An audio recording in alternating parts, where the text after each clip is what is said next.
बिस्मिल्लाहिर्रहमानिर्रहीम। अस्सलाम वालेकुम व्यूअर्स, उम्मीद है कि आप सब लोग बिल्कुल खैरियत से होंगे। ये एक तस्बीह आपने पढ़नी है। आपकी मुश्किलें, आपकी बंदिशें, आपका बंद रिस्क, बंद रास्ते, बंद नसीब खुल जाते हैं और फिर अल्लाह पाक रिस्क की कसरत, दौलत, बरकत, इज्जत, सुकून और चैन अता फरमाते हैं।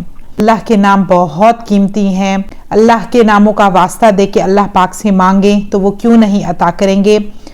आज का जो वजीफ़ा है इसमें आपने सिर्फ एक तस्बीह दिन में एक बार पढ़नी है और अल्लाह पाक के दो बहुत ही प्यारे, बहुत ही खूबसूरत नाम या बासितू या वहाबू आपने पढ़ने हैं।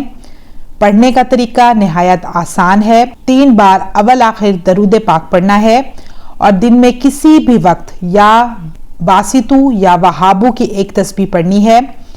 इंशाअल्लाह आप देखेंगे कि अल्लाह पाक कैसे अपनी रहमतों, नेमतों, बरकतों के ख़जाने आप पर खोल देते हैं, कैसे अल्लाह पाक गैब से आपकी मदद फरमाते हैं, कैसे सारी ये बंदिशें ख़त्म हो जाती हैं। तो व्यूअर्स, मुझे दीजिए इजाज़त। इंशाअल्लाह मैं फिर हाजिर होंगी। अपना ढेर सारा ख्याल रखिएगा, मुझे दुआ में याद रखिएगा। अल्लाह हाफिज़।